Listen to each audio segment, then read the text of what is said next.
Hi folks, this is Craig Cooper from Bikes to You. Welcome to the Bikes to You RAGBRAI Charter webinar. With me I have Kyle Yeager, the Campground Charter Director.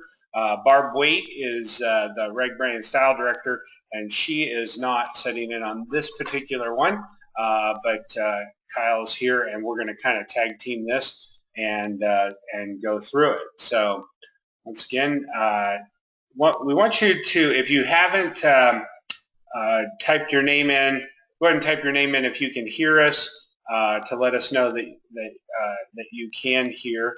If you're on a telephone, we'll trust that you're listening by telephone and can hear.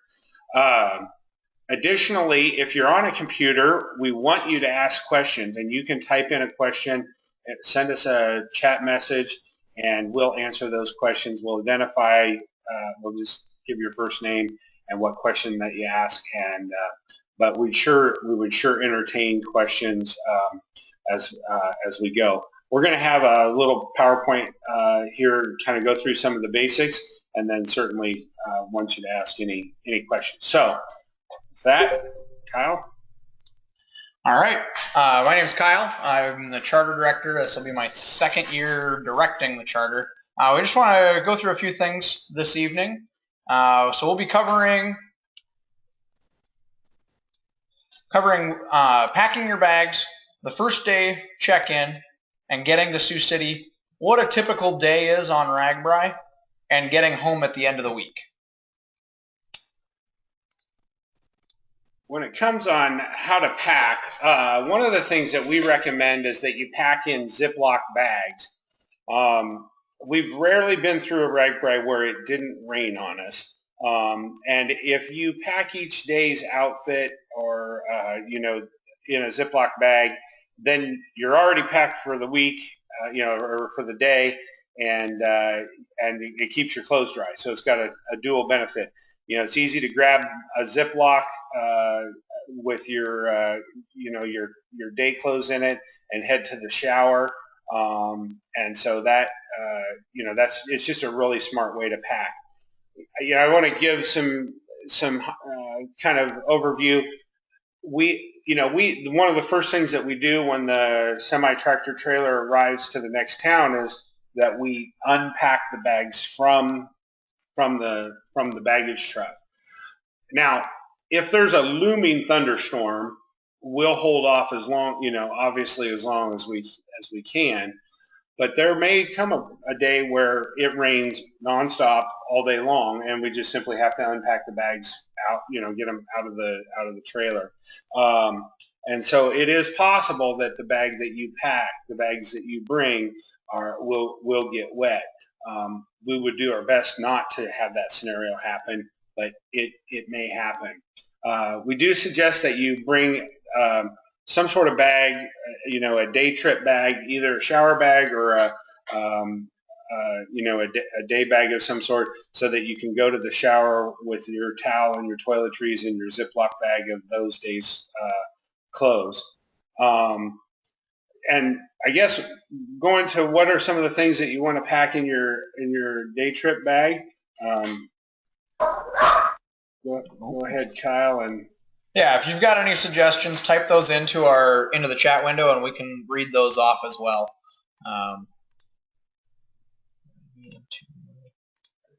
Everybody, there we go. Okay. Go ahead. So one of the with our charter, you can bring as many bags as you would like. We do ask that they be less than 30 pounds, and that is because our staff has to pick up all of these bags several times during the week, and we like to keep them healthy. And so please make sure that your bags are less than 30 pounds each, and make sure that you're going to be able to carry those yourself to city blocks. I've been out, I have looked at all of our campsites. We're going to be able to have the truck right next to the campsite, but some of our campsites are kind of long and narrow, and so depending on when you get in, you may have to carry your bags a ways to the back of the campsite if everybody's taken the close areas with their tents already. So you do want to be able to make sure that you're going to be able to carry those a little ways. I think it's also just a general good rule that you should be able to carry your own stuff to city blocks. It'll keep you from bringing too much stuff. So, things to pack. If you're not participating in our tent service, you'll obviously need a tent, a sleeping bag, or some sort of some sort of bedding material, a sleeping pad. If you're not on our tent service. I would definitely bring at least 3 pairs of shorts and 3 jerseys. Obviously, bike shops are out there. We have lots of that stuff to sell. If you want to buy new, don't worry about finding it. We've got it. But you definitely want to bring non-riding clothes as well. There's, I would say the big thing is you want to be able to put dry clothes on to go to bed, or when you go to bed. I realize it's Iowa, it's hot, but that's, some sort of something dry is always good for night. Chair, if you're not on our tent service, you can certainly bring a folding chair. Bring something that's inexpensive. We kind of have a group family atmosphere, and I don't want anybody getting upset if somebody breaks somebody's chair on accident.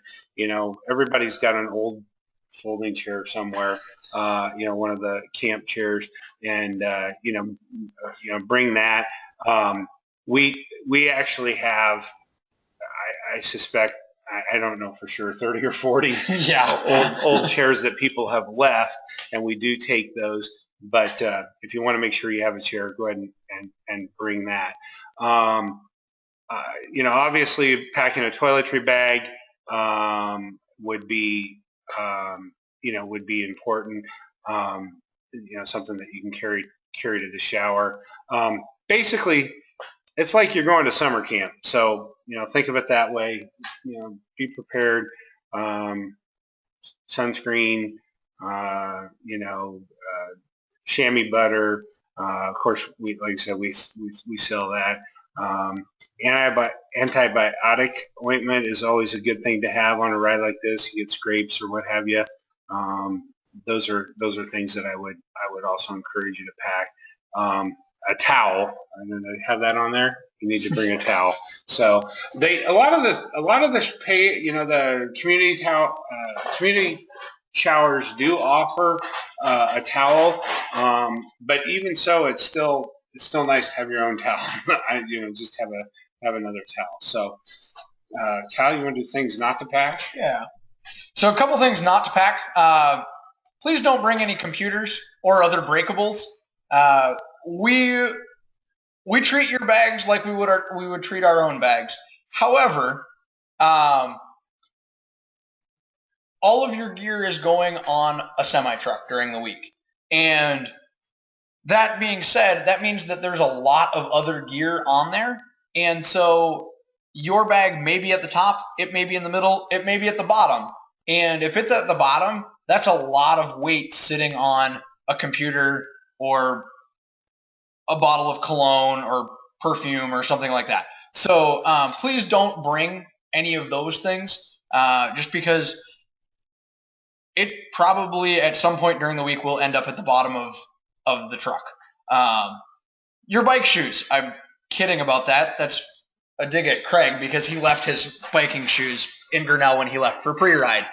I went to pre-ride. I got all the way to Sioux City and realized I didn't have my cycling shoes. So he decided he had to put that in there. There's been a couple of folks pop up with things. Deborah asked, how do you get towels and bike clothes dry? And that's a great question. We've had several people say that they bring a bit of clothesline or rope to try to hang a clothesline up so that you can dry. A few clothespins, might not be a bad idea, but you definitely want to get them after you can certainly. I think most people will wash their clothes right in the shower, their bike shorts right in the shower, wring them out. Bike shorts are Lycra, obviously they dry pretty quickly, but it's just a short piece of some rope, and you can make yourself a little clothesline. Ken offers lip balm with an SPF and a fever blister medication, and that is a great suggestion, Ken, because on pre-ride, I don't know what it is about sunshine. There's probably something about the vitamin B or whatever, but I would, I bet that half of us had some cold sore busting out by the end of the week after being out in the sun. A fever blister medication is a great idea, and of course, lip balm is is always smart. Go ahead. You want to do this? Okay. So for shipping your bike, some of you are shipping your bikes in. And so we just want to kind of go over a little bit of that information. So if you are shipping your bike in, please ship it to our shop, Bikes to You in Grinnell, Iowa, 921 Broad Street. We would like it to arrive by July 14th. Reason that is because UPS, FedEx, any of the other shippers, they do not consider your bike lost until it has been not delivered for 2 days? 3 days. 3 days. So if it's scheduled to arrive on Thursday, they're not going to consider it lost until Monday. At least the following Monday. So we want you to make sure that you have your bike when we leave. So we want that to be in the store by July 14th. Once your bike arrives, we will inspect the bike, but we will leave it in the box so long as there's no damage or anything. If there's damage, we will pull it out. We'll go through it. We'll let you know, and we'll get you taken care of before we leave for RAGBRAI. But most of the bikes come in undamaged. We leave them in the box, and then we assemble them once we get to Sioux City. At the end of the week, you may ship your bike with High Country at the end of the ride. We can also pack the bikes here at the bike shop at the end of the week for you. That being said, it will be a couple of days. We have to get our repair area back together, so we try to get those out in a timely manner, but it's not going to be instantaneous. And we're tired. And we're tired. Yeah. We'll go through a little bit more on the shipping. I'll ad-lib this a little bit. At the end of the ride, there is a bike shop that is kind of his MO is that he boxes bikes for people at the end of the ride. So you can actually walk up, hand your bike to a service greeter, and he'll take your name and information and where you want the bike shipped to, and you pay the boxing fee and pay the shipping, and it's all taken care of right there from right near the dip site. That said, we do offer to pack the bikes at when you're done. The bike assembly in Sioux City is always free of charge. We charge $40 to pack a bike at the end of the week, and we will reuse your box if you ship it in with a box, or we can provide a box at no charge. But that's like I said, we do that at the end of the week. If you have access to a FedEx or UPS account, it's probably cheaper for you to print off to copy a label and email it to me, and then we'll slap it on the bike after we get it in boxed up. It is probably cheaper for you to do it that way than to ship through our Total Choice Shipping Center. They're a good local business, very reputable, but it's retail rates to ship home from there. So I hope that gives you a little idea about the shipping of bikes. Looks like we had somebody comment. Yeah. So there you go, Nihan. Oh. Maybe Sarah first. Yeah, Sarah has asked if there's a power source to charge your cell phones. Yes, there is. We have one of our charter members in past years is a guy who's actually an electrical engineer, and he graciously built us a very nice what we call the Tower of Power. It's a little less of a tower than it used to be, but it is a wonderful charging station. It has it's backlit, 32 outlets or something like that. 32 or 36 outlets. And now one of the things is your device is not secure, so you kind of you leave it at risk to charge it there. But quite honestly, we have a really great environment around our charter. I can't imagine somebody intentionally taking something, but keep an eye on it. But we have plenty of power. We do shut that generator down at 9 o'clock at night, just because people are going to go to bed, and we don't want a stinky generator running, a noisy generator running after 9 o'clock. So that is part of the deal. We have a place for you to charge your electronics. I will say that cell phones become of a lesser value out there when you have 25,000 people descend on a town the size of Eldora. The bandwidth goes away very, very quickly. We're not in great cell coverage zones this year in a number of places. It'll get better at the end of the week, but and certainly at the beginning of the week, I wouldn't plan on being able to make any phone calls on a consistent basis. You may be able to get data out. That would be a better choice. But I'll just tell you, I was on pre-ride a couple of weeks ago, and the cell service, well, Kyle will tell you the cell service was poor trying to get a hold of me. So Nihad says, to that effect, sun sleeves, sunscreens are a great accessory to have to prevent sunburn. Why, yes, they are, and lo and behold, we sell a bunch of those. It's much easier than reapplying sunscreen.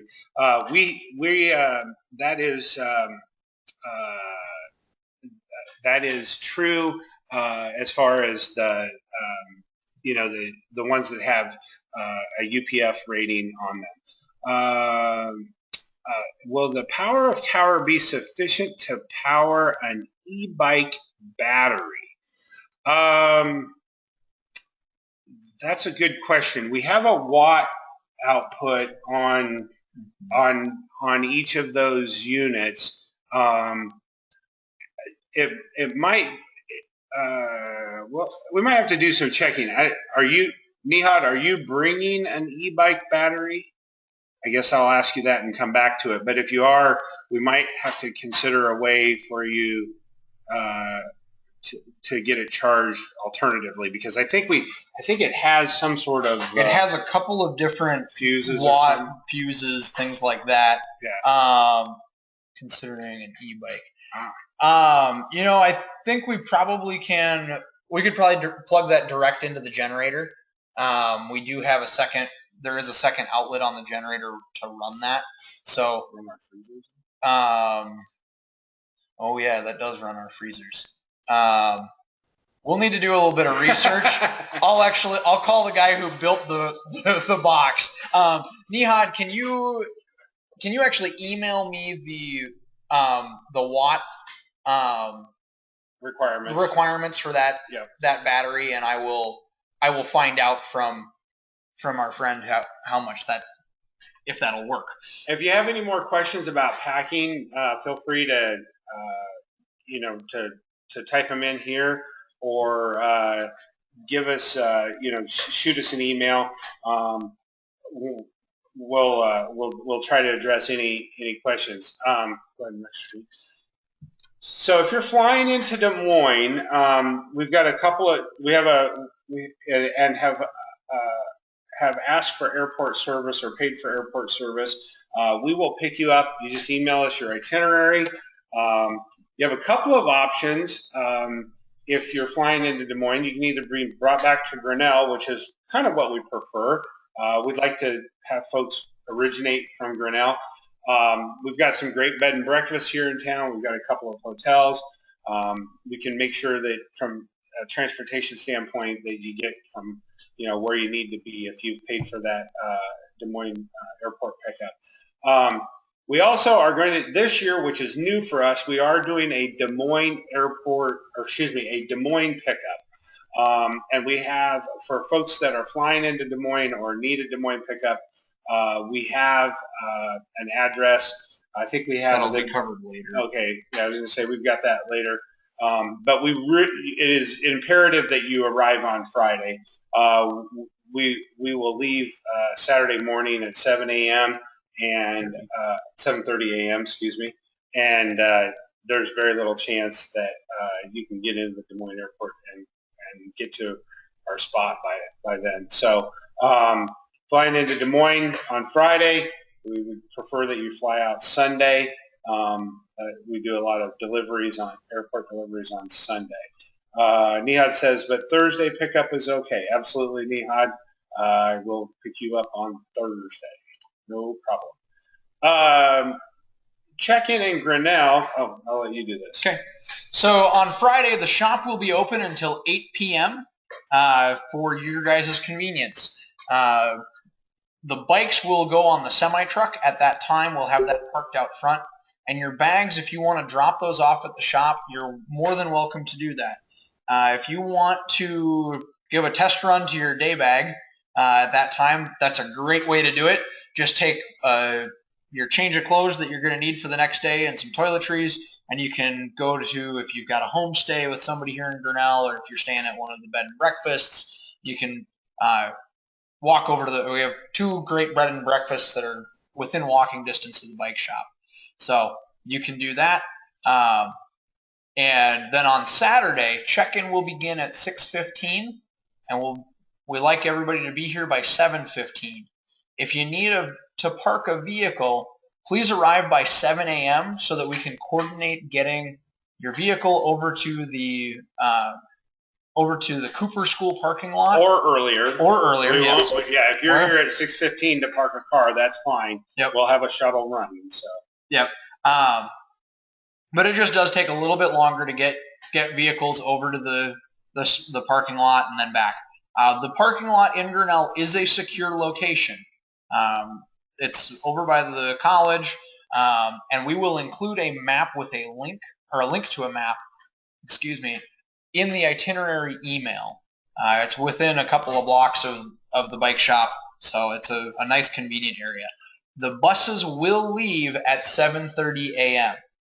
Yep. And we've been pretty darn good about that, at getting away at 7:30. Years ago, I might have been accused of not being very punctual, but we're operating on pretty close to on time.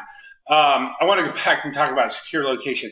I just want to say that it's not a fence, 7-8 foot fence with barbed wire around it.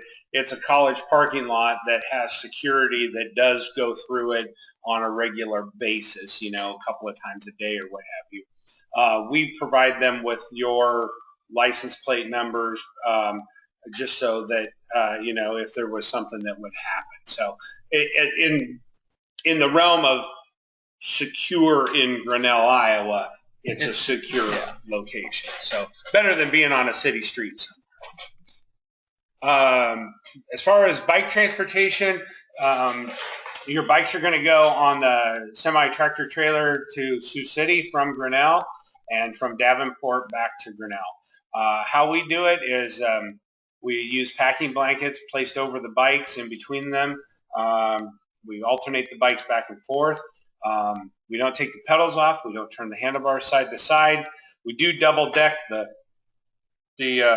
truck so that we can put bikes up above and bikes down below. If possible, pop your computer head off, put it in your pocket, put it in your day bag so that it doesn't get accidentally popped off. Some people have very, very nice bicycles. If you want to use some pipe insulation foam to protect your bike, we will not take offense to that. Obviously, we handle every bike to the best of our ability. But you can certainly pipe foam your bike with, it's pretty. I think, I don't know, $6, $8, $10 buys you all the pipe foam that you'd ever need to do a bicycle with.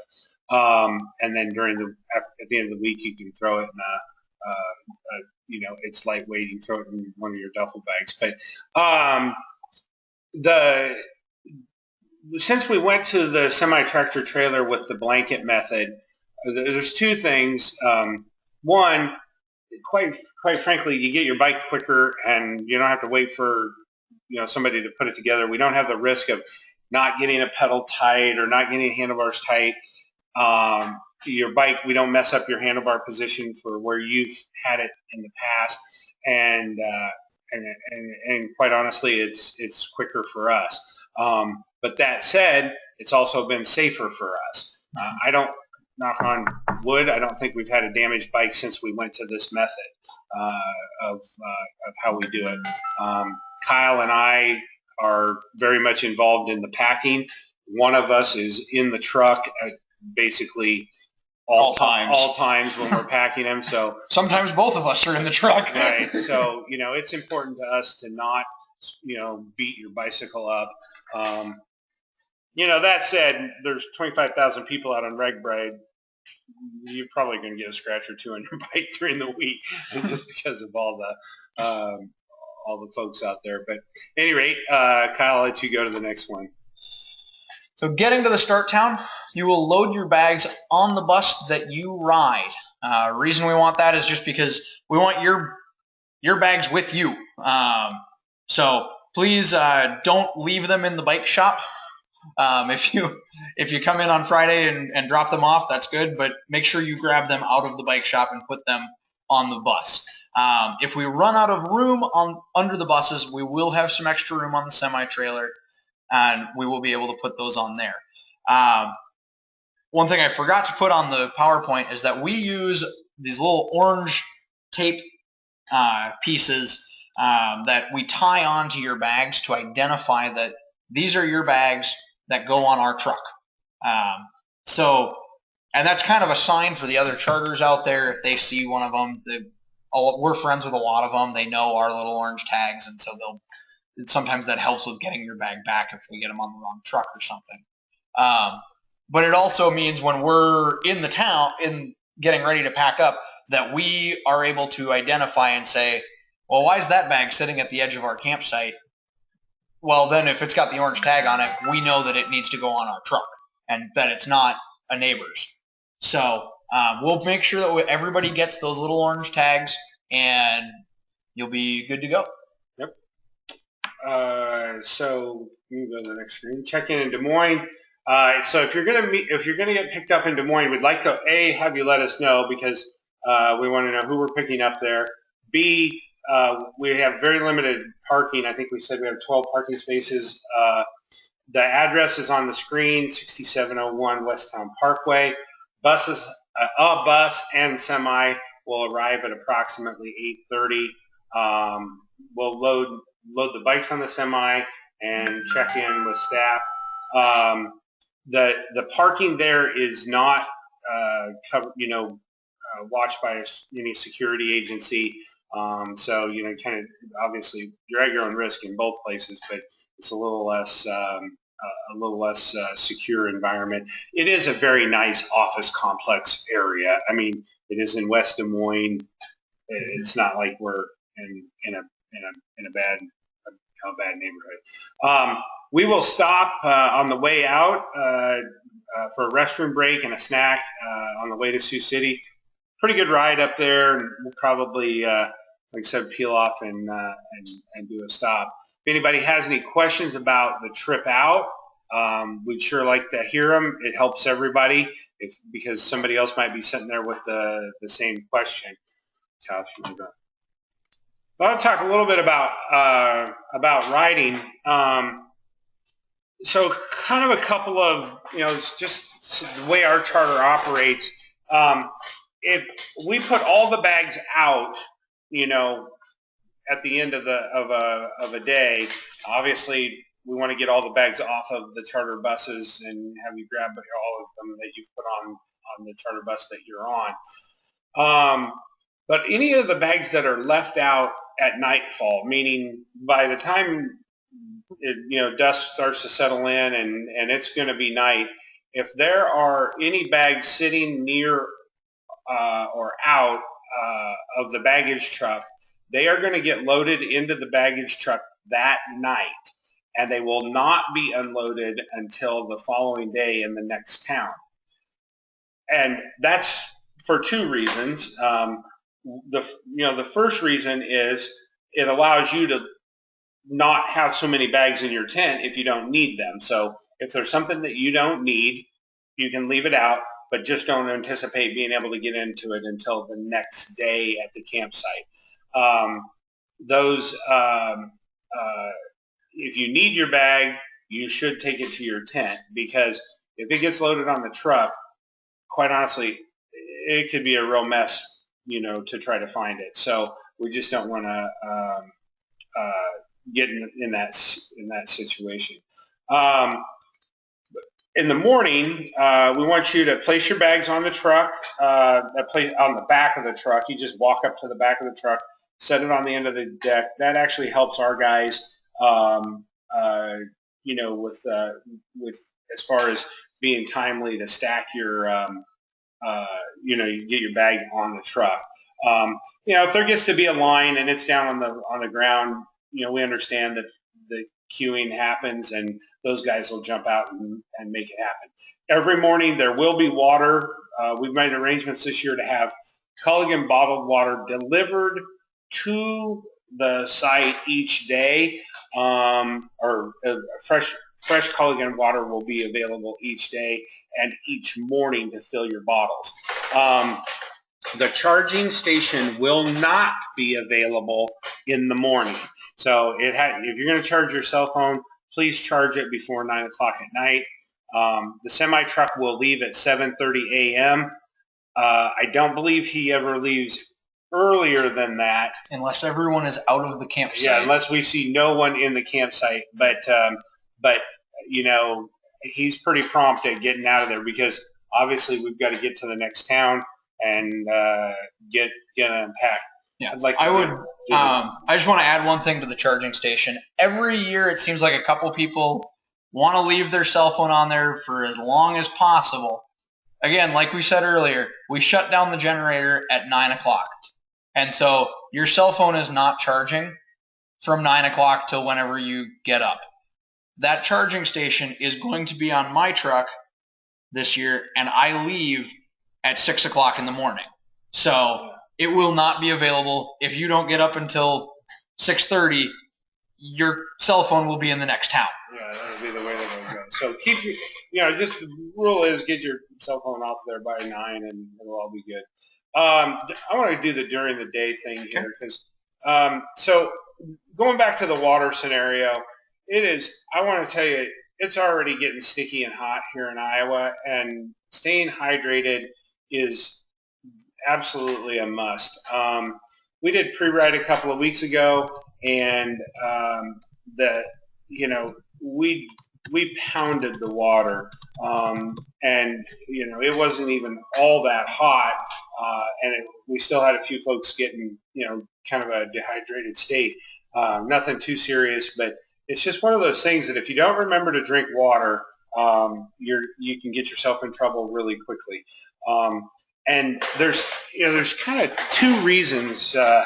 Obviously, the biggest one is nobody wants to get sick. That's no fun. But also, if you're dehydrated, oftentimes you get irritable, and it's no fun to be in that state. From a kind of a during the day type of thing, I really think that our charter is composed of people that enjoy the journey more than the destination. And we want you to take your time. My goal for everyone is to have you get lost in Iowa. It's hopefully not lost too long, but to get lost, find somebody to have a conversation with, somebody new, somebody that's outside of your box. It'll be well worth your time, rather than racing to the town, because quite honestly, all of our campsites look pretty similar. Once you get right down to it, it's just a bunch of tents in a big field. but you can, take your time and get to the next town, knowing that Kyle has, has been to each of these towns to set up an area large enough for your tent. We do. One of the things that I will say is that in the last several years, it's been difficult to truly ride right, meaning riding right of the center line, but just because there's so doggone many people out there now. But the more often that you can ride right of the center line, the safer that you're going to be. Do not pass on the right-hand side of somebody. Always pass on the left. It's you don't want to get in a scenario where you're going to pinch somebody in. The other thing is communicating with other riders around you. If you have not ridden in a large group such as RAGBRAI before, that you're going to fast learn the etiquette of the road, but calling out bumps, cracks, calling out when you're passing, saying, on your left. If you're exiting the roadway, obviously yell slowing and stopping, rider off. If you're coming back onto the roadway, watch, for riders coming down the road and saying rider on, and remembering to communicate and yell that out. It's just if you communicate each time, you may prevent somebody from T-boning into you or vice versa. And so, that's, I would just encourage you to communicate with the riders around you. There are ride right sessions on the Saturday when we get there, and usually they're in an air-conditioned environment. I'll give you that little tip. And so if you want to take advantage of that, we obviously encourage that.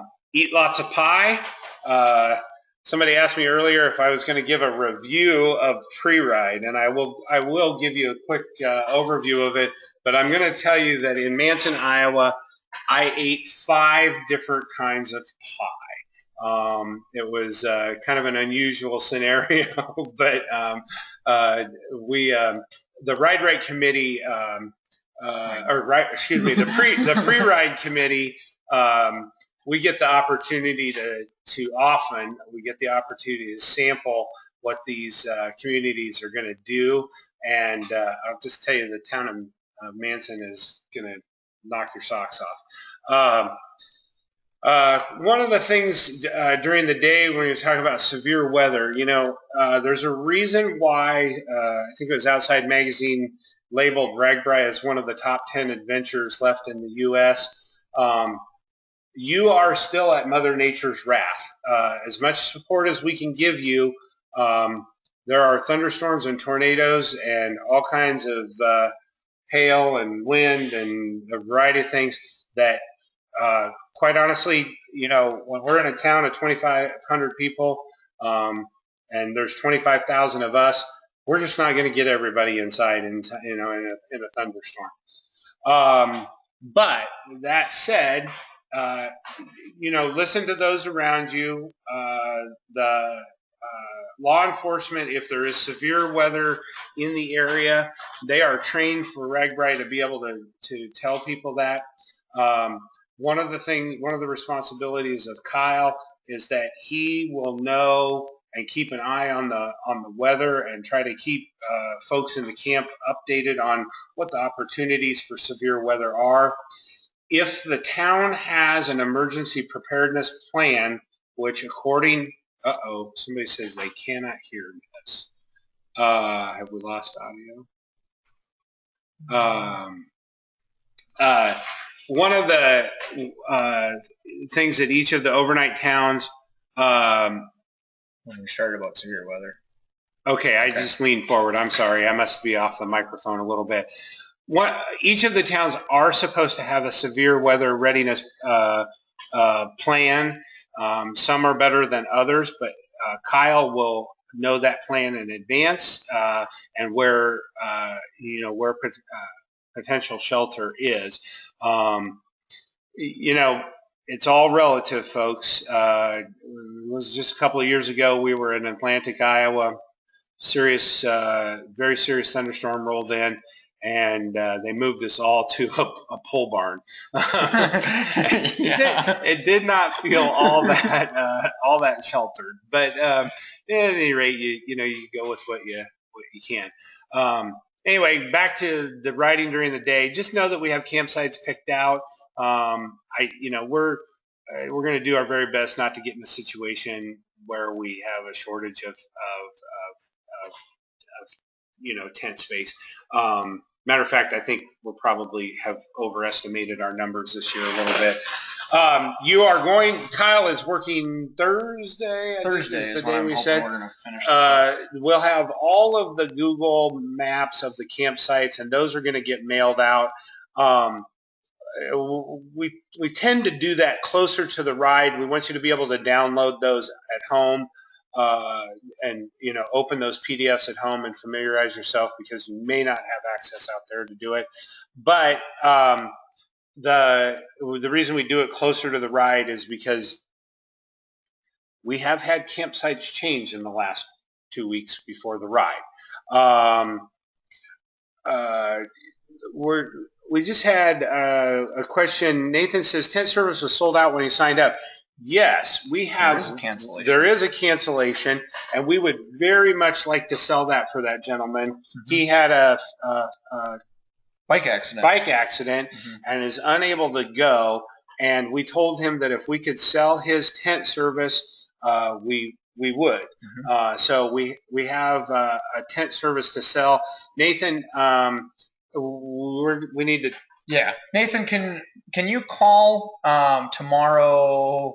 Call or email me tomorrow, and I'll coordinate getting that tent service switched over to you. And just kind of as another sales pitch, if you will, we might possibly have one more tent service coming available. Mm-hmm. We have a person that is maybe going to upgrade to the RAGBRAI in style, and we'll know more about that before the end of the week. But Nathan, that's a great question. I'm so glad you asked that, because we kind of felt bad that this guy was, on the hook for the tent service, and we don't want that. We don't want that to happen in that scenario. So I think what I'll do, skip back up to the pre-ride question.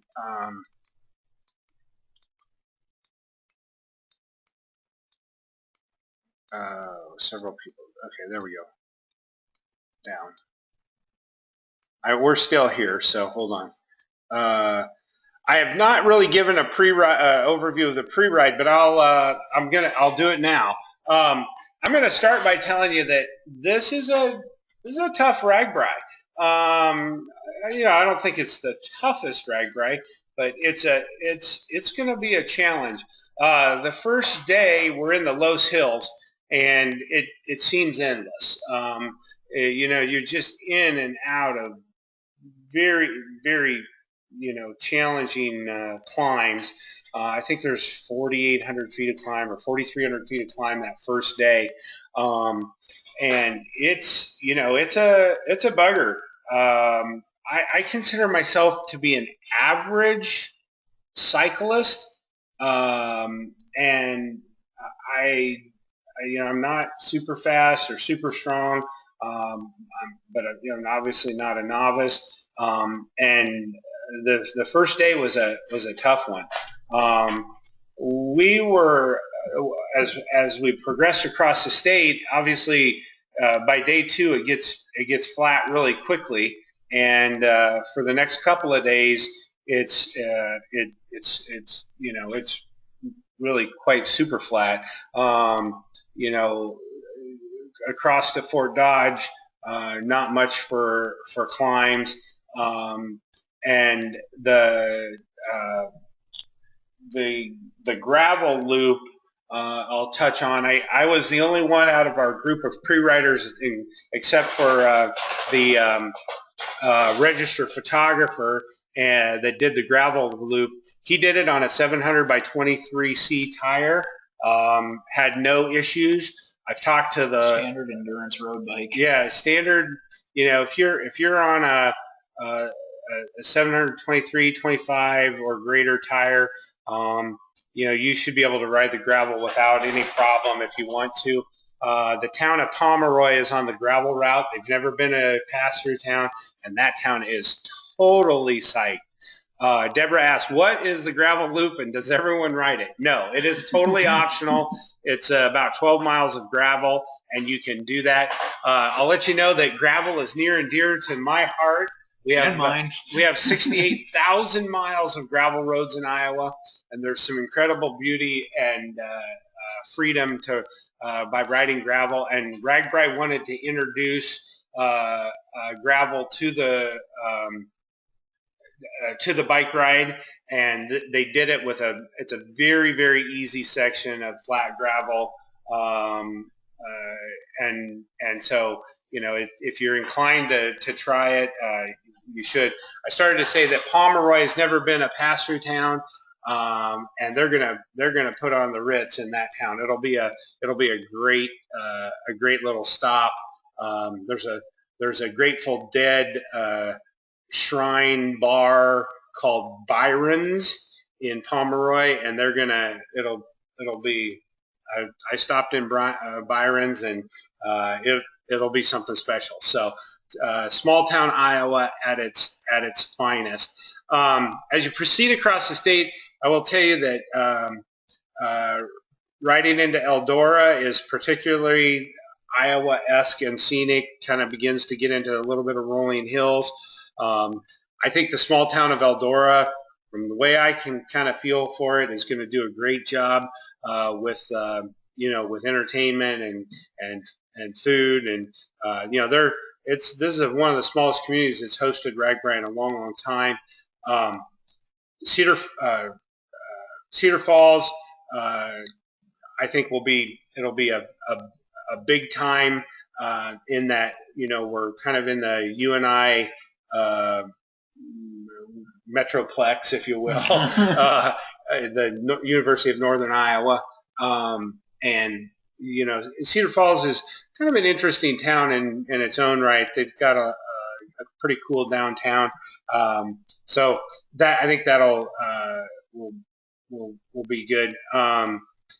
The Cedar Falls to Hiawatha Day is a pretty easy day, quite honestly. The challenge for us pre-riders was the traffic, especially going into Cedar Falls, and I think that will be remedied by RAGBRAI officials, and quite frankly by RAGBRAI. I mean, by the time we put 20,000 cyclists on those roads, the horrible drivers will be gone into a different road. But then the trip from Hiawatha to Coralville is going to be a challenge. It's I think the first 35 or 40 miles is pretty easy, rolling hills. Roads they wax between horrible to terrific, but then the last I think it's 25 or 28 miles, it's tough. I mean, we're in and out of around the Coralville Reservoir and Lake McBride, and when you finally roll into Coralville, it's a sight to see, because the cool thing is that that Coralville's got all their stuff going on over at the river landing. It's quite a ways from the campground, which is going to be an interesting dynamic, because we haven't had that scenario in Coralville before. But there's not going to be much to. I mean, I don't think they're going to have much at the campgrounds themselves. Yeah. There will be. I've been told that there's going to be a very small amount of food, just a couple of vendors, and then we've got the swimming pool. But it's it's mostly going to be down at that landing. Yeah, and that landing is a big project that Coralville has done. It's really cool. You got lots of fun stuff planned. It should be a super festive atmosphere over there. For the night before the ride into Davenport. The ride into Davenport is, at least for Iowans, it's a little bit of a I don't know what I want to say. It's a little bit of it's an unusual ride because there's all these different towns around Iowa City that I'm kind of vaguely familiar with, the West Branch and West Liberty and North Liberty, and you're really just not quite sure where you're riding to. But in the end, you're going to end up in Davenport down at the river. It's a pretty incredible ride coming down down into Davenport. I think the dip site area will be fun, and we've made some special arrangements to try to secure our pickup point closer to the dip site than they had us about 7 miles north of the dip site, and we reached out to a local business and asked them if we could get our buses in there, and so we're gonna be hopefully quite a bit closer to the dip site than most folks. And we're going to talk about signage here in a minute, but I just wanted to let you know that that as far as pre-ride goes, it's just amazing to me, somebody that's been involved with RAGBRAI for so long, since 1980, that for all the changes that have happened in and around RAGBRAI, it is largely still the same event that it was in 1980. It's just bigger, but the hospitality is there, the heart of the ride is there. I think that you'll find that Iowa responds the same way today as they did, back in the day, and I was just overwhelmed at how much fun we had on pre-ride. I'm going to go back and answer a couple of different questions that have popped up since we've been doing this. Ken asked, what percentage of this group will be doing their first RAGBRAI? And Ken, that's a good question. I don't know that that's something we ask on our Eventbrite registration, but I'm gonna say 30-40% of them will be new. I think we haven't really tracked it specifically, but I would say given the names I'm seeing in our registration, I think it's somewhere between 1/4 and 1/3. Okay. Is new. That's what I would expect. Statistically, I think with the Des Moines Register, 40% or maybe even 42% are new riders every year, which is kind of amazing. But I mean, that's a very high percentage of new riders. Deborah asked, do we go back to Grinnell directly from Davenport, or do we spend the night there? I could be talked into spending the night in Davenport. It'd be a lot more fun to stay there and party and have a good time and get up the next day. Actually, Deborah, we come back that day. The buses are slated to leave at. We'll cover that later. Okay, so yeah, we do come back that day just because folks have got to get on airplanes and stuff on Sunday. So, Kyle, I'm gonna. There's one more about. I wanted to let you know, and we're going to talk about RAGBRAI credentials. The credentials have arrived. The jerseys and other merchandise have not. Yeah. And it's quite a process to.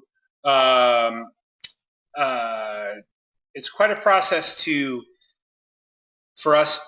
Kyle and I act as the bike club for a 4 to 6 hour period and kind of straighten all these wristbands up and all the merchandise.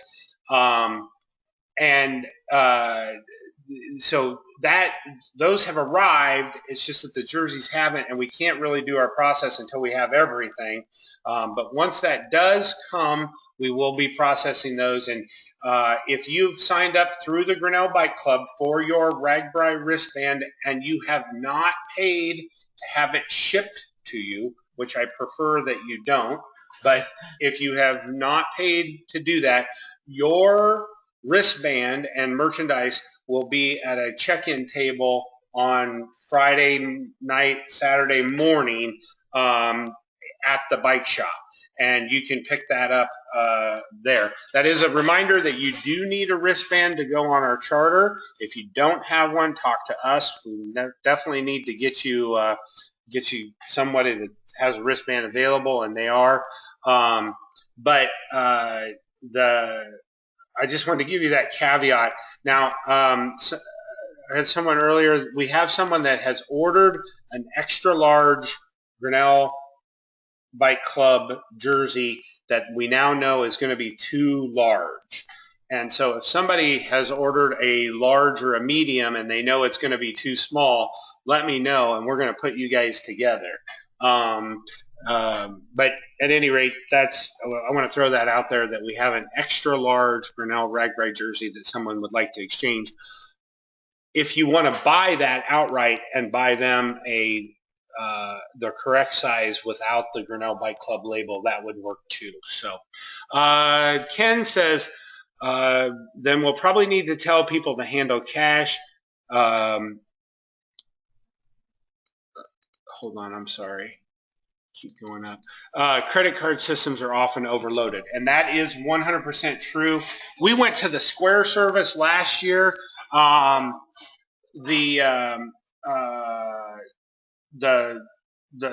the Square service doesn't always work. We can store transactions offline, but quite honestly, cash just makes life easier. So having cash works well. Ken says also, even with the tent service, a rider will want to bring an air mattress to sleep on. Last year, we provided a battery air pump to fill air mattresses.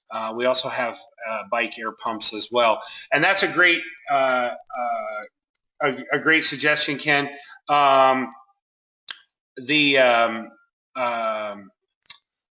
tent service, I affectionately say, it comes with a crappy foam mattress pad.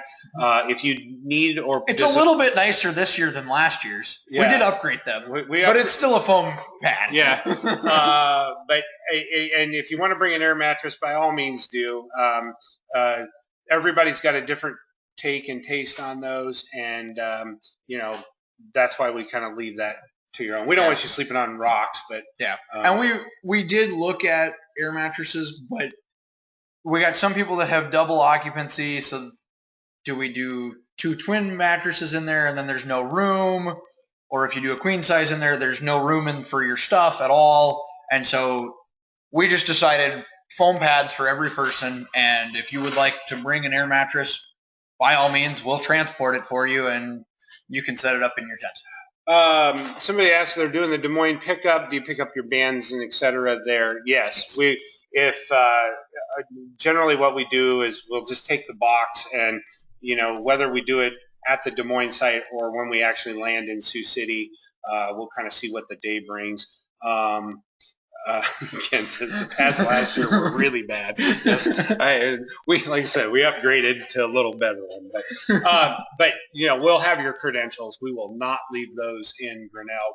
We'll take them to Sioux City, and actually we'll probably set someone up at a table. Probably just do it in Sioux City. That would be the easiest, because in Des Moines we want to kind of push on the bus and go. Kyle, do the cam. Okay. So when you get to the town, you will start to see the signs that you are seeing on the right-hand side of your screen. Those will begin at the beginning of town. If there are people that are staying at campsites that are 3-4 miles outside of town, I'm sorry, I'm not going to go out there and sign that far out. When in doubt, follow the rider route. You will see the Bikes to You signs eventually. But those will start at the beginning of town. Follow the signs that look like the thing on the right side. Don't follow the ones that say BBC or anything else, because BBC is Bransell Charters, and Bob probably won't know where we are. So please make sure that you are following B2U, not BBC or Bicyclists of Iowa City or any of those other ones. There are like 20-some different charters, and all of us will be signing. I will try to post those signs every block. Sometimes there aren't things to post them to, so every once in a while it'll be every 2 blocks. I also try to put a couple of signs on the corners so that it's a little bit more obvious that you need to turn. I will try and follow the rider route as far as possible when it makes sense. Just so that you guys are able to follow, for the most part, the crowd, and you're not ended up on some random side street away from everybody else. If you don't see the signs, and you were seeing signs, you might have gone too far or missed a turn. Or last year we had a lot of people who they just rode past the campsite and they missed that we were right next to them. So I try to post some that are pointing backwards, so that you guys can realize that we're back a little ways. But try to be aware. We do our best to sign. Sometimes they blow down. Sometimes people sign over them. But for the most part, people are very respectful of our signs, and just be aware to look at those. We have a lot of them, and we will post those for your convenience. You want to do the next one? Yeah. Oh, actually, the next one is questions. Okay. Yeah, if you have any more questions about daily riding, that would be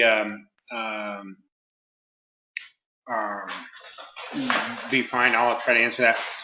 Looks like Nihad asked if we would repeat the pad situation.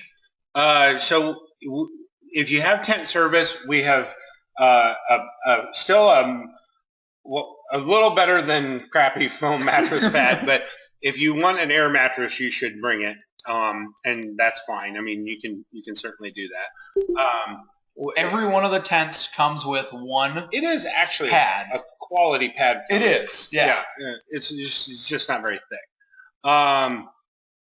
What if there's severe weather during the day between towns? Kate asked that, and Kate and Mike. So here's what I would do. I would run to the nearest farmhouse and knock on the door and ask for shelter. You will probably find friendly people there, and they'll probably feed you. You'll probably end up on their Christmas card list. Iowa people don't get to see very many people, and so you'd be surprised. The hospitality is pretty amazing. Seriously, if you're a mile away from a farmhouse and there is a tornado bearing down on you, get in the ditch. Put your head down, get in the ditch, lay as flat as you possibly can. That would be my suggestion. Quite honestly, I've only had one scenario where I ever had to lay in a ditch. It was scary, and I was doing it more from the lightning than I was the threat of a tornado. But if there's lightning all around you, and there is no other place to take shelter, get in an Iowa ditch. That would be my best suggestion. Let's see. Was there another question? Ken says he bought a air mattress from Walmart for about $20. He says well worth it. Okay, good suggestion there. So you want to do this? Or? Yeah. Okay. If you leave before the end of the ride, before Davenport, please make sure that you tell me, so that I have an accurate count, because otherwise I will be calling you before the buses leave saying, where are you? And it makes all of our lives a lot easier, especially because cell service in Davenport will probably not be the greatest.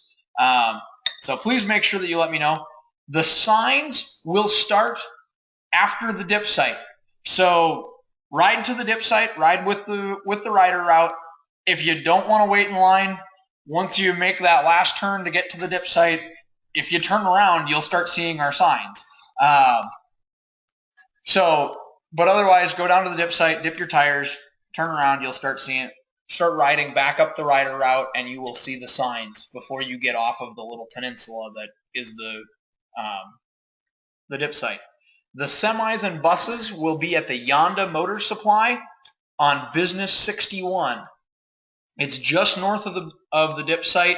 Craig and I looked at the map and saw where the buses were going to get parked, and we both said that's unacceptable. And I went out and I found a place that was gracious enough to let us use their parking lot. So the charter buses will leave Davenport at 3 p.m. We've never left a sober person in the end town. We realize that some things happen, and so please just communicate with us. We do really like to stick to that 3 p.m. And if you're consistent about riding, you will have no problem getting to Davenport at 3 p.m. We may send some of the buses home separately depending on weather and riding conditions. But that being said, if you are on one of those early buses, the semi is not leaving until all of the bikes are on it. So the semi won't leave till 3. So you might get back here to Grinnell and you'll have to wait around for your bike, go enjoy some Polly Ice Pizza or the wine bar down the street, yep. And just hang out, and you'll probably know when we get here because there'll be a lot more noise and commotion in the downtown area. Yep. So on to shipping your bike home. Like we covered this earlier, but you can ship from the dip site. We do pack bikes at the bike shop following RAGBRAI. We'll do it through Total Choice, or you can send us essentially a UPS or FedEx call tag label. We'll put it on there. Some folks that might be flying out, we will pack those bikes on Saturday afternoon before the truck leaves coming home, so that we got that done, and all you got to do is take your bike with you to the airport. Shuttle to the Des Moines airport, or shuttle to Des Moines Saturday night. I'm thinking that unless we have more than 12 people at the Des Moines airport, we're probably not going to send a bus into Des Moines. We're going to use we have a 12-passenger van and another minivan. I think we'll transport people and their bags that way. Please do not fly out on Saturday. And if you've arranged for airport delivery, we will have Sunday shuttles basically running all day long. I've got a couple of guys that we just give them the schedule and say this is where you need to be, and they get people to the airport on time. Fortunately, the Des Moines airport does not require that you have to be there at 2.5 hours early. I mean, if you're there, I think 45 minutes or you're golden. We got who to contact. These are the phone numbers for Kyle. Joel Bauman is the assistant charter director. He's a very nice young man. He'll be at the campsite quite a bit. If you have any further questions, obviously you can email those to us. I should let you know that I don't go on vacation that week. I am part of this group. I will not be at the charter, and most of the time I won't be at the bike shop. I will be in a repair vehicle that is assigned to one of the pass-through towns. You'll see me out on the route with some of our mechanics. I usually touch anywhere from 250 to probably 400 bikes in a week. We do a lot of repairs out there. It's kind of an all-day deal, and it's something that I enjoy. But that's my job during the week. My wife runs our retail establishment. I don't know if we covered that, but if you would ever get lost in the overnight town and not be able to find the campsite for some reason, if you go to where the bike shops are and go to the big blue Bikes to You tents, you will have, my wife is there, and the folks in the retail store will know the direction where the campground is. So here's what we're going to do with this PowerPoint. We're going to post this whole PowerPoint on our Facebook page, Bikes to RAGBRAI Charter, and there'll be a YouTube. Is that how we're doing it? Yeah, I'm going to try to get it on a YouTube channel, and we'll that's actually how we'll get it onto the Facebook feed. Is we'll upload this to a YouTube channel and then post the link on our Facebook page, and maybe even get it on our website if I can figure out how to do that. I'm not technically savvy enough. Somebody is asking if we can email them this PowerPoint. Yes, we can do that. Okay. Well, then we can also. Yeah. If you'd like it to be emailed to you, please email me directly, Kyle@bikestoyou.com. Yeah. Just because the chat function of this is going to disappear once we log off. So please email me specifically about that this evening, and I can email this out. I will also, if you want, I can send you the link to however we get this posted to the web for the whole recording. Yeah, and if you haven't joined that Facebook page, I don't know that it's been terribly active the past 11 months, but it always heats up a little bit before RAGBRAI. And if you're on Facebook, you're welcome to, you can chat with other people and ask them what they're doing, and meet folks ahead of time. It's kind of a fun way to do that. Like I said, if there's any further questions, don't hesitate to type them in. Thank you we're going to hang out here for another 3 or 4 minutes. Thank you for joining our RAGBRAI, Bikes to RAGBRAI Charter webinar. We hope it's been informative, and I guess that's all we got for tonight. We are anxiously looking forward to serving all of you, and we are running crazy, trying to get everything ready. In the store, we're just to let you know, we're buying.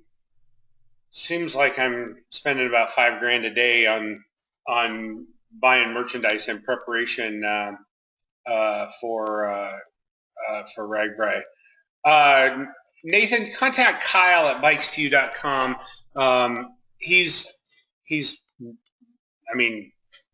I'm the one that does all the coordinating for this. Yeah, I would just forward it to him. Kate and Mike asked about how much cash for food per day. That's a great question. Here's the thing: if you want to, it's hard to totally clean eat out there, but if you want to eat quality food, I have to tell you, you're probably at $35 a day, don't you think? And that would be without any alcohol. And when I say $35, I mean, it's not that you're going to eat 3 $10 or $12 meals. You're probably going to eat 5 or 6 $5 or $6 meals, or so I think a lot of the church suppers now are going to be in the $9, drink and dessert included type of scenario. If you buy bottled water or Gatorade all the time, you might end up spending a little bit more. I think everybody's getting probably $2 for a Gatorade. I mean, we met with a lot of the pre-ride organizations, and they asked us a lot of those questions. If you eat a lot of pie, most people are anywhere from the really smart ones do pie by donation, and everybody throws in a $5 bill. But $3 to $5 for a good piece of pie. And it's good pie, it's not none of this Billy Bean stuff. It really depends on what kind of stuff you want to eat. I mean, you can stop at some of those food vendors and spend $10 to $15 on a meal.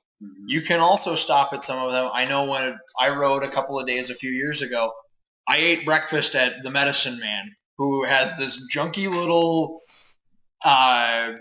mobile home that he just parks on the side of the road somewhere, and he's got bananas and granola bars and all sorts of different things, and it's all very, very inexpensive. You can also stop at like the Farm Boys and have a great breakfast burrito, but it's going to cost a significant amount more. Yeah. So yeah, maybe 35 is probably a minimum. You maybe, I guess, to be realistic, you might be more 45, 50. But you are exercising too, so that's what you got to kind of keep in mind. Showers are about $5. Yeah, usually, and those showers are to support the local communities. That's why we don't provide showers. We want people to participate. Ken says showers are normally 7. Oh. 7 a day. And they might be as much as 7, but it seems like I showered several times at $5. Yeah. So, other than water in the morning and a sports drink in the evening, everything is purchased. Showers are normally $7. Drinks are Gatorade or beer. Yeah. Yep. And we it's a kind of on your honor on the Gatorade, on our sports drink thing. Yep. We're not gonna. We don't check to see if you only had one. If you're thirsty, we want you to drink. And we know that in super hot years we go through more water and more Gatorade than we do in years when it's a little more comfortable. As Ken also mentioned in there, we do a grocery store run. So if you have specific things that you want, there's a list. Write things on there and give me the money.